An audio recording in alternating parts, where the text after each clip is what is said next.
cold bit into Marcus Blake's bones as consciousness slowly returned. His eyes opened to blinking red lights and the soft hum of machinery. The cryogenic pod hissed open, releasing him into the dim corridor of the USS Defiance. His legs wobbled as he stepped out, muscles weak from 50 years of sleep. "Captain Blake, you are awake." "Good." The voice belonged to Oracle, the ship's artificial intelligence. "Emergency revival protocols have been activated." Blake rubbed his eyes and looked around. The massive supercarrier stretched for miles in every direction. Empty corridors that once bustled with 50,000 crew members now lay silent. Only the essential systems hummed in the darkness. "Oracle, report." "Why did you wake me?" "External. Sensors have detected significant changes in the galaxy, Captain. The Galactic Coalition believes humanity is extinct." The words hit Blake like a physical blow. He stumbled to the nearest wall console and called up the ship's status. The Defiance had been hiding in the Kepler Nebula for half a century. Its automated systems keeping the crew alive in cryogenic sleep while monitoring galactic communications. "Show me what you've learned," Blake ordered. Holographic displays filled the air around him. Images of alien species he recognized flashed past. The reptilian Vorthons with their scaled skin and cold yellow eyes. The insectoid Zephyrians with their clicking mandibles and compound eyes. The crystalline Nexari who communicated through light patterns in their transparent bodies. The Great Plague of 2337 killed most of humanity. Oracle continued. Official coalition records claim it was a natural disaster. However, intercepted military communications suggest otherwise. More images appeared. Blake saw human colonies now occupied by aliens. Earth's moon had been stripped for materials. Worst of all, he saw memorials built where human cities once stood. The aliens were profiting from humanity's supposed extinction, turning their former worlds into tourist attractions. "They killed us," Blake whispered. "They actually killed us all." "Not all, Captain. The Defiance carries 50,000 survivors. Long-range sensors also detect possible human signatures in distant star systems. We may not be alone." Blake's hands shook with rage, but he forced himself to stay calm. A good captain controlled his emotions, especially when his crew depended on him. He activated the revival sequence for his senior officers. Within hours, Commander Lisa Hart emerged from her own pod. The first officer had been Blake's right hand for 20 years before the plague. Her short brown hair was now streaked with gray from the cryo-sleep, but her green eyes still held the same sharp intelligence. "Marcus," she said, using his first name in private as she always had. "Oracle briefed me. Is it true? Are we really the last ones?" "We might be, but 50,000 is enough to start over. It has to be." Lieutenant Commander Jake Morrison joined them next. The chief engineer was a big man with calloused hands and a mind for fixing anything mechanical. He looked around the darkened corridors with concern. "Ship's in good shape considering," he said. "Oracle kept everything running smooth, but we're gonna need supplies if we want to stay hidden much longer." Blake nodded. They couldn't hide forever, but they needed time to plan. Over the next few days, he revived key personnel. Dr. Amy Foster, their xenobiologist, helped analyze coalition technology from intercepted transmissions. Lieutenant Ben Walsh worked on decrypting alien communications protocols. The picture that emerged made Blake's blood boil. The coalition hadn't just killed humanity. They had erased them. Human history was being rewritten. Human achievements were credited to other species. Children across the galaxy learned that humans were a tragic example of a species that couldn't adapt to cosmic challenges. "They're lying to their own people," Dr. Foster said during a senior staff meeting. "The coalition citizens actually believe humans died from natural causes, which means they'll be shocked when we show up," Commander Hart added with a grim smile. Blake studied the tactical displays showing coalition fleet positions. 3 major species, dozens of minor ones, all dividing up human space like a feast. They had grown comfortable in their 50-year dominance. "Oracle, how long would it take to revive the entire crew?" "At current rates, approximately 6 months, Captain. However, I recommend a gradual approach to avoid straining life support. Systems. Blake made his decision. Begin revival procedures for essential personnel first. Engineering, tactical, medical, and communications. We need to assess our capabilities before we make any moves. As weeks passed, the Defiance slowly came back to life. Lights flickered on in abandoned sections. The hum of machinery grew louder. Crew members walked the corridors again, their faces showing the same mixture of grief and anger that Blake felt. Chief Tactical Officer Ryan Carter proved especially valuable. The young officer had been studying coalition military tactics through intercepted data. They've gotten lazy, he reported. Their fleets use predictable patterns. They're not expecting any real resistance. Blake found himself spending long hours in the observation deck, staring out at the colorful gases of the nebula that hid them. Lisa often joined him there. "What are you thinking?" she asked one evening. "I'm thinking about choice," Blake replied. "We could stay hidden, find some distant corner of the galaxy and rebuild quietly. 50,000 people could start a new colony somewhere safe. But they killed Earth. They killed billions of our people. They're keeping human survivors as zoo animals in their preservation facilities. How do we just walk away from that?" Lisa was quiet for a long moment. "We don't," she finally said. "At least, I couldn't. Could you?" Blake shook his head. Deep down, he had already made his choice. The question was whether his crew would follow him into what might be a suicide mission. He called for a shipwide vote. Every conscious crew member would decide humanity's future. The results came back within hours. 47,000 in favor of action, 2,000 for hiding, and 1,000 abstaining. "Looks like we're going to war," Jake Morrison said with a grin. "About time, too. I was getting tired of hiding." Blake activated the ship's intercom system. His voice echoed through every corridor and compartment of the massive vessel. "Attention, crew of the USS Defiance. 50 years ago, our enemies thought they destroyed humanity. They were wrong. We survived. And now it's time to remind the galaxy what humans are capable of. We're going home and we're taking our people with us." The cheers that followed could be heard throughout the ship. For the first time in half a century, humanity was ready to fight back. Blake looked out at the nebula one last time. Soon they would leave this hiding place and face an entire galaxy that thought humans were extinct. The odds were impossible, but humans had never been good at accepting impossible odds. "Oracle, begin preparations for departure. It's time to show the coalition what defiance really means." 2 months had passed since the crew of the USS Defiance began their preparations. The massive ship hummed with activity as more personnel awakened from their long sleep. Captain Blake walked through the engineering sections, watching his people work with renewed purpose. "Contact on long-range sensors," Lieutenant Ben Walsh announced from the bridge. "Coalition probe, standard survey pattern. It's scanning the outer edge of the nebula." Blake hurried to the bridge where Commander Hart was already studying the tactical display. The probe was small, about the size of a shuttle, but packed with sophisticated sensors. "It's not military," Chief Tactical Officer Ryan Carter reported. "Looks like a scientific survey, probably routine mapping." Blake considered their options. They could destroy the probe easily, but that might raise suspicions. A better idea formed in his mind. "Ryan, can you disable it without destroying it?" "Should be easy enough, Captain. Ion Pulse will knock out its systems without leaving much evidence." "Do it, then bring it aboard. I want to know what the coalition is really up to." The Defiance's tractor beam pulled the disabled probe into the main shuttle bay. Dr. Amy Foster and her science team were waiting with scanning equipment and protective gear. They had no idea what alien technology might do if handled incorrectly. "It's mostly standard coalition tech," Dr. Foster reported after initial scans. "But there are some upgrades I've never seen before. The computer core looks promising." Lieutenant Walsh worked alongside the science team to crack the probe's data systems. What they found made everyone uncomfortable. "Captain, you need to see this," Walsh called from his workstation. Blake joined him at the console where dozens of files were displayed. The probe had been mapping not just the nebula, but tracking energy signatures from human technology.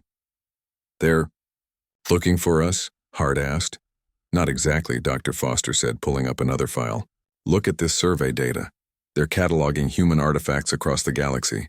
Everything from destroyed ships to abandoned colonies. The files painted a disturbing picture. The Coalition had established human memorial zones on former human worlds. These weren't respectful monuments. They were tourist attractions. Aliens paid to walk through recreated human cities and learn about the extinct species that couldn't survive. They're making money from our graves, Ryan Carter said with disgust. But worse discoveries were coming. Deep in the probe's memory banks, Walsh found classified files marked with Coalition military codes. Captain, this is bad, Walsh said. Really bad. The files contained location data for what the Coalition called preservation facilities. According to the records, these were museums designed to show future generations what humans looked like and how they lived. Dr. Foster's hands trembled as she read the details. Marcus, they have living humans in these places, thousands of them. Blake felt his blood turn cold. The files described human survivors kept in controlled environments, forced to demonstrate authentic human behavior for alien visitors. Men, women and children living as zoo animals. How many facilities? Blake asked. 17 confirmed locations, Walsh replied. Possibly more that aren't in this probe's database. Blake called for an emergency meeting of all senior staff. The revelations from the probe had changed everything. They weren't just fighting for revenge anymore. They were fighting to rescue their people. We need more information, Dr. Foster said. This probe only has data for 3 star systems. There could be human prisoners everywhere. And we need to find other human ships, added Jake Morrison. 50,000 people isn't enough to fight the entire coalition. Blake agreed, but they faced a difficult choice. Every day they spent gathering intelligence was another day their people suffered in coalition facilities. We'll split our efforts, Blake decided. Amy, I want you leading a team to reverse engineer coalition technology. If we're going to fight them, we need to understand their weapons and defenses. Dr. Foster nodded. I've already started analyzing their shield generators. Human engineering is different. We might be able to find weaknesses they don't expect. Ben, keep working on their communications. If there are other human survivors out there, we need to find them. Already on it, Captain. I think I can modify our quantum transmitters to reach other human ships, assuming they're still using our old frequencies. Blake turned to his tactical officer. Ryan, I want you studying coalition military tactics. Every battle record you can find in that probe's database. Yes, sir. From what I've seen so far, they rely heavily on overwhelming firepower. Not much creativity in their strategies. Over the following weeks, the team made remarkable progress. Dr. Foster discovered that coalition shields used a rotating frequency pattern that human weapons could potentially exploit. The aliens had designed their defenses assuming all enemies would use similar technology. Lieutenant Walsh managed to contact 2 other human vessels. The UES Vengeance was hiding in the Andromeda Drift with 8,000 survivors. The colony ship New Hope had 15,000 people in the Outer Rim territories. That brings our total to 73,000, Commander Hart calculated. Still not much against the entire coalition. It's not about numbers, Blake replied. It's about showing the galaxy that humanity isn't dead. Once word gets out, other survivors might come forward. Ryan Carter's analysis of coalition tactics proved equally valuable. They've been at peace for too long, he reported. Their formations are designed for intimidation, not actual combat. They expect enemies to surrender when they see the size of coalition fleets. Blake smiled at that. Humans had never been good at surrendering either. The probe's data also revealed something unexpected. Not all coalition species supported the human genocide. Internal communications showed significant opposition from younger Nexari and some fourth-hand colonies. The 3 ruling species had acted without full support from their own people. Public opinion could be a weapon, Dr. Foster suggested. If coalition citizens knew their leaders had committed genocide, they'd demand answers, Blake finished. Maybe even demand justice. The pieces of a plan began forming in Blake's mind. They couldn't win through military force alone, but they might not need to. The Coalition's greatest weakness was the lie they had built their peace upon. Oracle, begin preparing long-range communications equipment. We're going to tell the galaxy the truth about what happened to humanity. Captain, Hart said with concern, once we broadcast, every Coalition ship in the sector will know where we are. Blake nodded. I know, but hiding time is over. Our people have suffered in those facilities for 50 years. It ends now. He looked around at his senior staff, the people who would help him lead humanity back from extinction. They were outnumbered 1,000,000 to 1, outgunned by entire fleets, and facing enemies who controlled most of the galaxy. Any questions? Blake asked. Jake Morrison raised his hand with a grin. Just one, Captain. When do we start breaking things? Blake smiled back. Soon, Jake. Very soon. As the meeting ended, Blake remained on the bridge staring at the tactical display. Somewhere, out there, human children were growing up in alien zoos. Human adults were being forced to perform for tourists who thought they were extinct. The Coalition had made one critical mistake. They had assumed that killing most of humanity would be enough. They never considered what the survivors might do. When they found out the truth, Blake activated the ship's communication system. All hands, this is the captain. Prepare for departure. We're leaving the nebula in 72 hours. It's time to remind the galaxy what humans are capable of when someone threatens our family. The Galactic Coalition's Grand Assembly met only once every 10 years. Representatives from hundreds of species gathered at New Geneva Station, a massive structure built from materials stripped from Earth's moon. The irony wasn't lost on Captain Blake as he watched the proceedings from the Defiance's hidden position. Perfect timing, Commander Hart observed. Every major Coalition leader will be there. Blake nodded, studying the tactical display. The space station was enormous, easily 10 kilometers across with docking bays for thousands of ships. Coalition security vessels patrolled in neat formations around the station. They're not expecting trouble, Chief Tactical Officer Ryan Carter reported. Standard patrol patterns, minimal weapon charges. They think they're completely safe. Dr. Amy Foster looked up from her workstation. All modifications are complete, Captain. Our shields are now enhanced with reverse-engineered Nexari crystal technology. Weapon systems have been upgraded with fourth-hand plasma conduits. And our little surprise package? Blake asked. Lieutenant Ben Walsh smiled, ready to broadcast on all Coalition frequencies simultaneously. Every ship, every station, every planet in their network will receive the message. Blake took a deep breath. After 50 years of hiding, humanity was about to announce its survival. To an entire galaxy. The moment they revealed themselves, there would be no going back. All stations report ready, Captain, Hart announced. Oracle, decloak the ship and move us into position directly above New Geneva Station. The USS Defiance shimmered into existence like a metal mountain materializing from empty space. At over a kilometer long, the human supercarrier dwarfed most Coalition vessels. Its hull bristled with weapon arrays that hadn't been seen in the galaxy for half a century. Panic immediately erupted on Coalition communication channels. Blake listened to the chaotic chatter with satisfaction. Unknown vessel, identify yourself immediately. The voice belonged to Station Commander Veltar, a Vorthon with typical reptilian arrogance. Blake activated the broadcast system. His message would reach every Coalition world simultaneously. People of the galaxy, this is Captain Marcus Blake of the United Earth ship Defiance. For 50 years you have been told that humanity is extinct. You have been lied to. The communication channels fell silent. On New Geneva Station, Blake could see through the observation windows as delegates pressed against the glass, staring up at his ship in disbelief. The Great Plague of 2337 was not a natural disaster. It was a weapon deployed by Coalition military forces to eliminate humanity from the galaxy. We have proof of this genocide, and we have survived to seek justice. Admiral Kethvar of the Vorthan Empire was the first to respond. This is a hoax. Humans have been extinct for 50 years. All scientific evidence confirms this. Blake smiled coldly. Oracle, transmit tactical data to all Coalition vessels. Show them our weapon signatures. The Defiance's sensors locked onto every ship within range.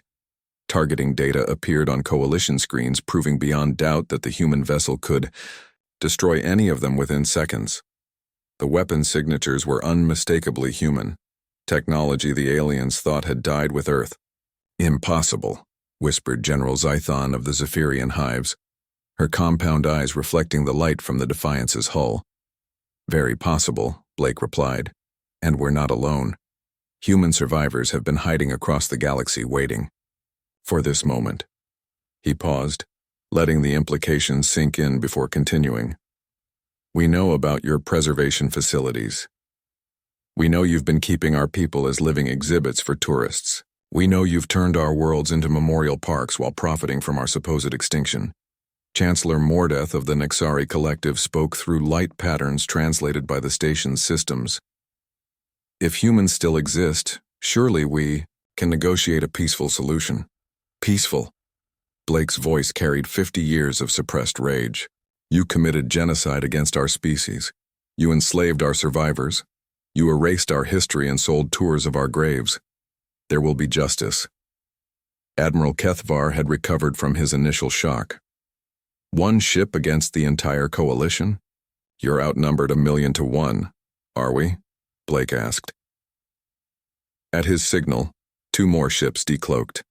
The UES Vengeance appeared off the station's port side while the colony ship New Hope materialized near the main docking bays. Both vessels had been modified with the same coalition technology as the Defiance. The psychological impact was enormous. For 50 years, the coalition had grown comfortable believing humans were extinct. Now 3 massive human vessels floated above their most important gathering, weapons armed and shields raised. General Zython recovered first, her military training overriding her surprise. "All coalition forces target the human vessels. Fire at will." Plasma bolts and particle beams erupted from coalition ships, lighting up space around New Geneva Station.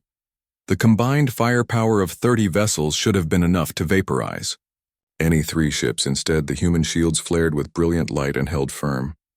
The enhanced Nexari crystal technology absorbed the energy weapons while deflecting projectiles harmlessly into space. "Impossible," Admiral Kethvar muttered. "Those shields shouldn't exist." "You forgot something important about humans," Blake replied calmly. "We adapt, we improve. We take your best technology and make it better." To prove his point, the Defiance returned fire with a single blast from its main batteries. The shot passed harmlessly between coalition vessels, but left a glowing trail that would have vaporized any ship in its path. "That was a warning," Blake announced. "The next shots won't miss." The coalition attack ceased immediately. Blake could almost hear the frantic conversations happening between their leaders. "You have 72 hours," Blake continued his broadcast. "Begin releasing all human prisoners from your facilities. Start evacuating our former worlds. Return what you stole from us, or we will take it back by force." "And if we refuse?" Admiral Kethvar challenged. Blake's smile was visible on every screen in the coalition. "Admiral, you've had 50 years of peace. You've forgotten what war looks like. We haven't." The 3 human ships began moving in perfect formation, their weapons tracking coalition vessels with mechanical precision. Every movement demonstrated superior technology and tactical coordination. "This is madness," Chancellor Mordeth protested. 3 ships cannot defeat our entire military. 3 ships just stopped your entire fleet from firing," Commander Hart pointed out over the open channel. "How many do you think we'll need?" Blake decided to end the demonstration. "This concludes our announcement. The galaxy now knows humanity survives. Coalition citizens now know their leaders are war criminals. You have 72 hours to begin making amends." The human ships cloaked simultaneously, vanishing from sensors as quickly as they had appeared. Blake could imagine the chaos erupting on New Geneva Station as coalition leaders tried to process what had just happened. "Think they'll comply?" Hart asked. Blake studied the communication intercepts. Coalition military channels were buzzing with activity. Emergency sessions were being called. Fleets were being mobilized. "No," Blake said. "They're going to fight, which means we get to show the galaxy what happens when someone threatens the human family." Dr. Foster looked concerned. "Captain, Our intelligence suggests they can field over 10,000 ships. Even with our technological advantages, Amy, you're thinking like them, Blake interrupted. They expect us to fight fair, use conventional tactics, meet them in open battle. They're about to learn that humans don't fight like other species. Blake activated the ship's intercom. All hands, this is the captain. We've just announced to the galaxy that humanity is back. The Coalition will mobilize every ship they have to stop us. Let them come. It's time to show these aliens what defiance really means. Throughout the ship, 50,000 humans prepared for a war they had been waiting 50 years to fight. They were outnumbered, outgunned, and facing impossible odds. In other words, it was exactly the kind of fight humans were born for. Emergency klaxons echoed through the Coalition High Command as military leaders scrambled to respond to the impossible. Admiral Kethvar paced the strategy room aboard New Geneva Station, his scaled hide reflecting the red warning lights. 72 hours, he hissed. The humans think they can give us ultimatums. General Zython's compound eyes studied fleet deployment reports. Initial analysis shows 3 human vessels with unknown defensive capabilities. Our attack proved their shields are beyond current Coalition technology. 3 ships, Admiral, Kethvar repeated. 3 ships against our entire military, it's arrogance. Chancellor Mordeth's crystalline form flickered with concerned light patterns. Perhaps we should consider their demands. If they truly have evidence of our actions during the plague. Evidence means nothing, General Zython interrupted. Dead species don't give testimony. We eliminate these survivors and the problem disappears. You assume they can be eliminated? Chancellor Mordeth replied. Their technology suggests otherwise.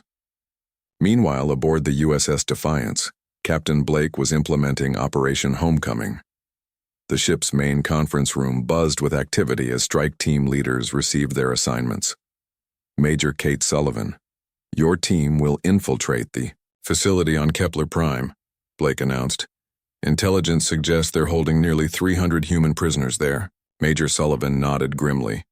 The former Special Forces officer had volunteered for the most dangerous missions. Rules of engagement, Captain?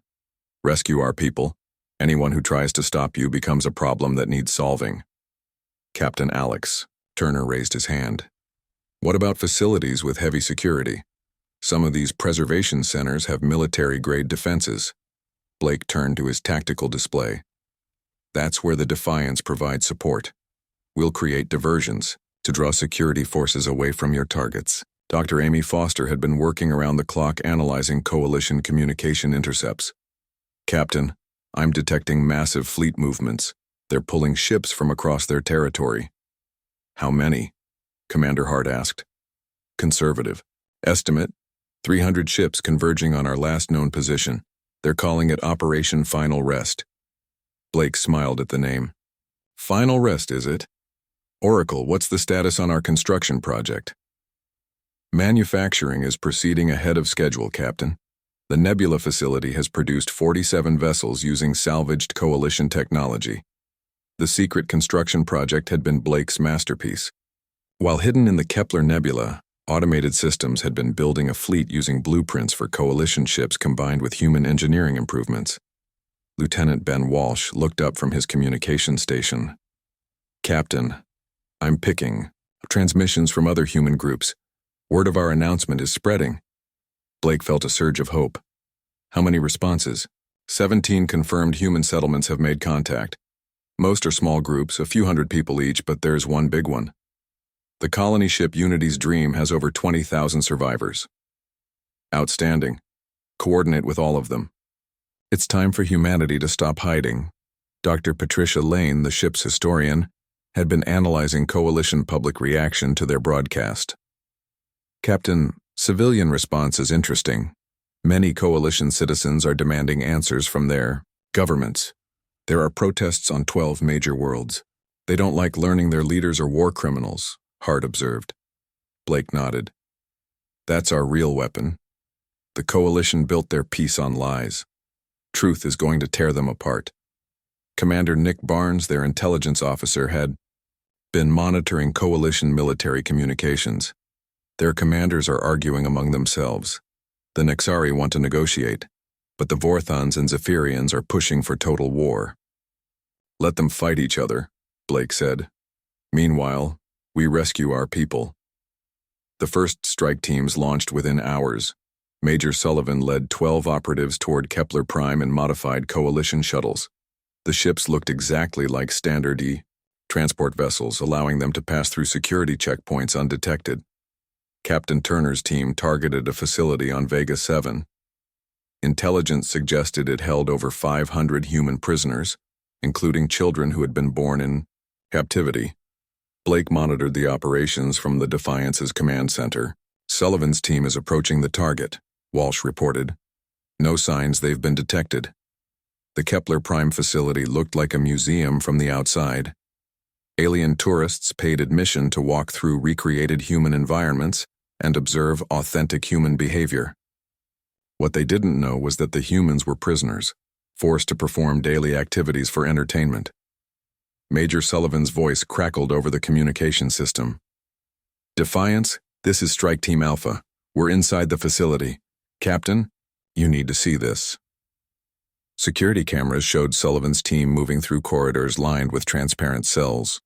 Humans of all ages were confined in spaces designed to look like Earth homes, but with viewing areas for alien spectators. They're treating our people like zoo animals, Sullivan reported with barely controlled rage. Stay focused on the mission, Blake replied. Get them out. The rescue proceeded smoothly until facility security detected the infiltration.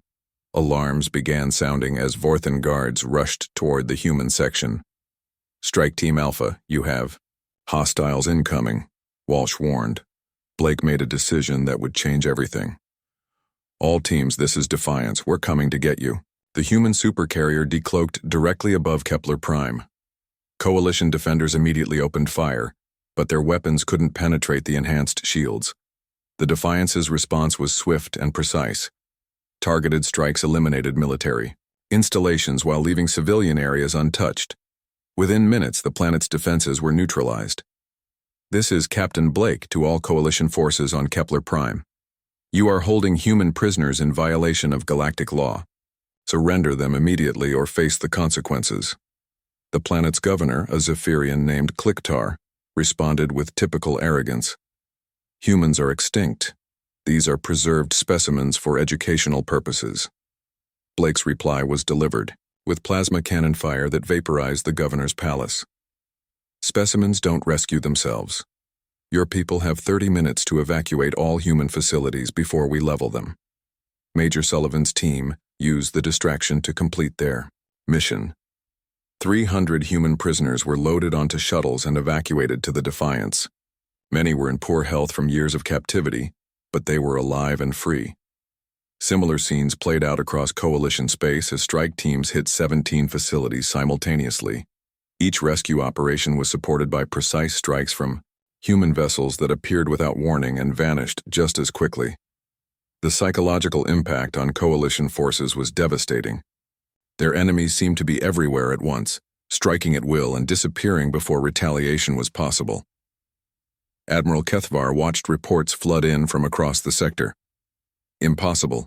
3 ships cannot be in 17 locations simultaneously. Unless, there aren't just 3 ships, General Zethon realized. How many human vessels are out there? The question haunted Coalition leadership as they struggled to respond to coordinated attacks across their territory. Every facility holding human prisoners came under assault. Military installations found themselves facing weapons they couldn't match. Blake stood on the Defiance's bridge, watching tactical displays show successful rescue operations throughout the sector. Over 2,000 human prisoners had been freed in the first wave of strikes. Captain, Dr. Foster reported, I'm detecting massive energy signatures in the Kepler Nebula. It looks like... She paused, checking her readings twice before continuing. Sir, it looks like ships, lots of ships. Blake smiled. Oracle, it's time to reveal our little surprise. Decloak the fleet.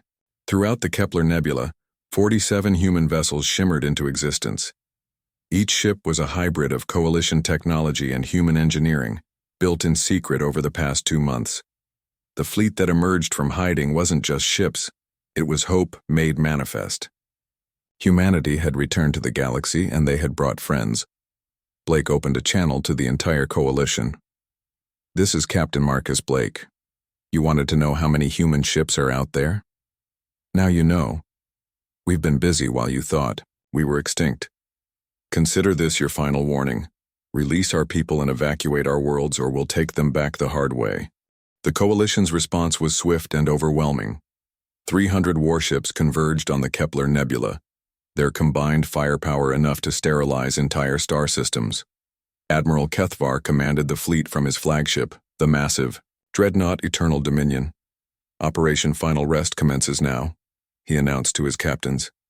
"Exterminate every human vessel. Leave no survivors this time." The coalition armada emerged from hyperspace in perfect formation, expecting to find scattered human ships hiding in the nebula. Instead, they faced something impossible. 50 organized vessels in defensive positions, their weapons already trained on the approaching fleet. Captain Blake stood on the Defiance's bridge, watching the tactical display with calm satisfaction. "Right on schedule. Oracle, are all ships in position?" "Affirmative, Captain. The fleet is ready for combat operations."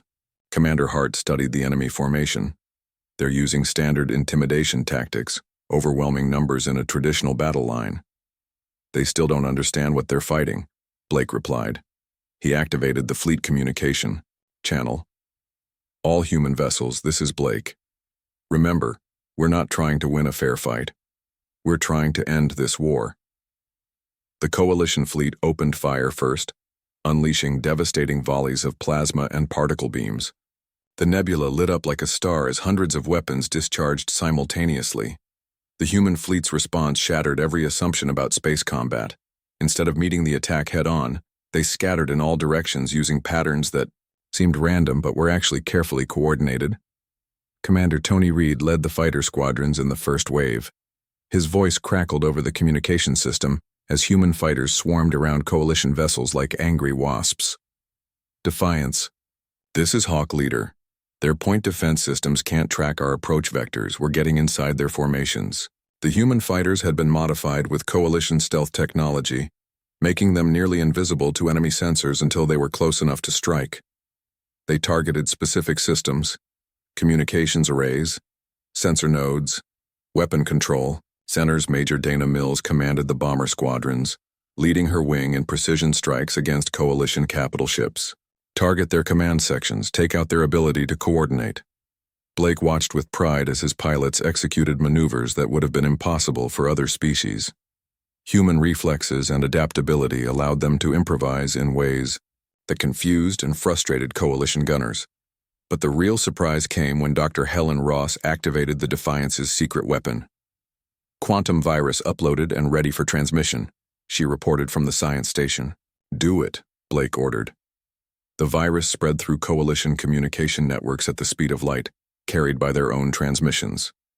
It didn't damage their ships or harm their crews. Instead, it broadcast the truth about the Great Plague to every coalition world simultaneously. On Vorthan Prime, citizens watched in horror as classified military documents appeared on their screens. The plague hadn't been natural. It had been a deliberate weapon designed to eliminate humanity from the galaxy. Zephyrian colonies saw evidence of the systematic destruction of human worlds and the establishment of profit-making memorial sites on mass graves. Nexari.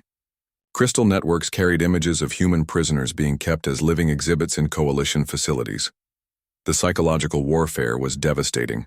Coalition fleet commanders found themselves receiving angry transmissions from their own governments, demanding explanations. Admiral Kethvar came an urgent communication from Vorthan High Command. Civilian populations are rioting. They're demanding immediate ceasefire with human forces. Similar reports flooded in from across coalition space. The carefully constructed lie about humanity's natural extinction was crumbling in real time.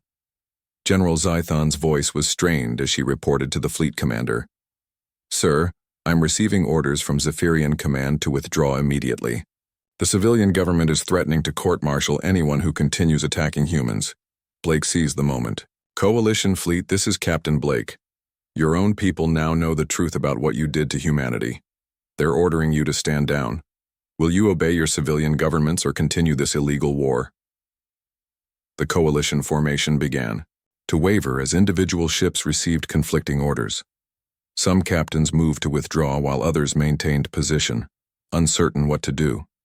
Admiral Kethvar refused to accept defeat. All ships, ignore civilian transmissions.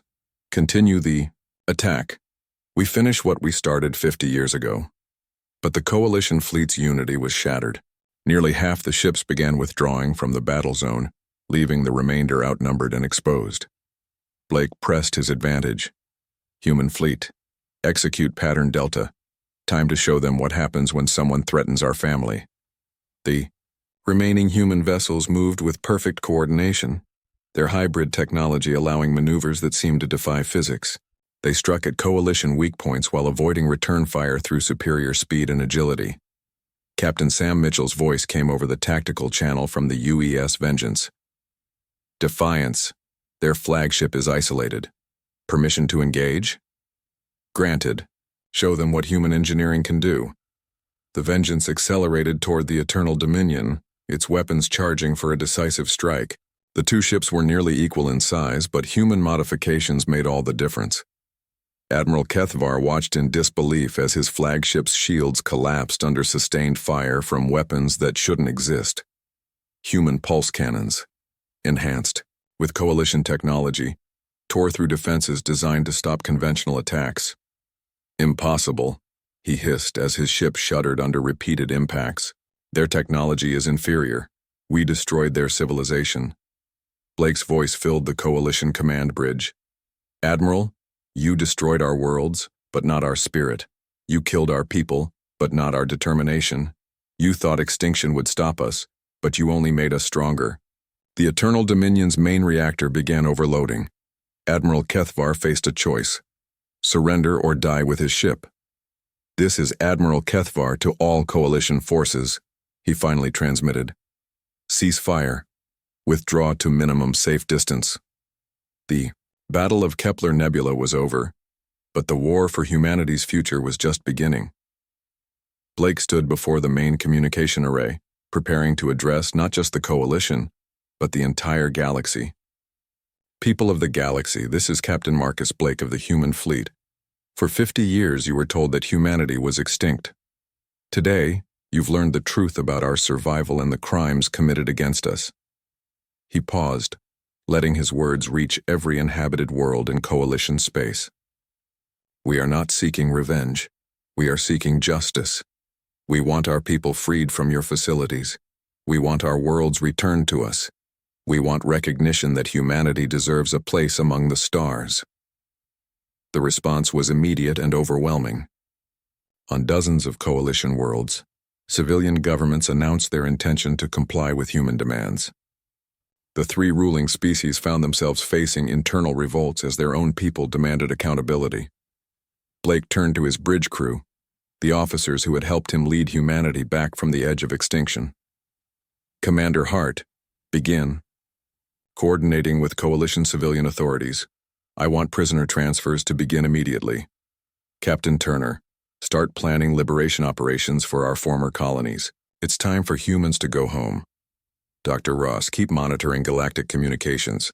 The coalition military won't give up easily. As the orders went out, Blake reflected on how much had changed in 72 hours. Humanity had gone from hiding in the shadows to commanding respect across the galaxy. But this was only the beginning. There were still human prisoners to rescue, worlds to reclaim, and a civilization to rebuild. Blake activated the ship's intercom one final time. All hands, this is the captain. Today we proved that humanity cannot be destroyed. Tomorrow we prove that we belong among the stars. The galaxy tried to erase us from history, but history will remember this day as the moment human defiance began. Throughout the ship, 50,000 survivors who had once faced extinction now looked toward a future filled with possibility. They had survived the worst genocide in galactic history. Now they would show the universe what humans could achieve when someone threatened their family. The age of human defiance had begun.